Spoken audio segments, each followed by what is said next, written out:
Okay, so first up you need the spring the right way around. Okay, so here's the key. You got the long gap and the short gap there, and that goes between here. Okay, we'll just put that in, and it should have a slight bend to it. There's a couple of little lips so you can see, just here and here, and it just goes on there. So put it on there.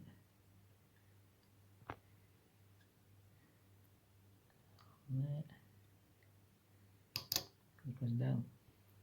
Okay, so it goes on like that, and then just got to put it onto the key bit. So basically the keys fit over these, but with the lugs here come between here.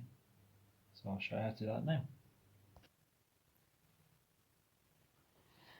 Okay, so place the key on, and the key thing is to make sure that this goes into this gap here. So here you go once more. So just pushing it in until the spring engages. Okay, I've taken it again. Hopefully you can see the spring goes into the slot just here, and you're pushing it in gently until you can feel it.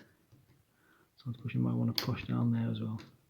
The key thing is the spring won't break, so it's just a case of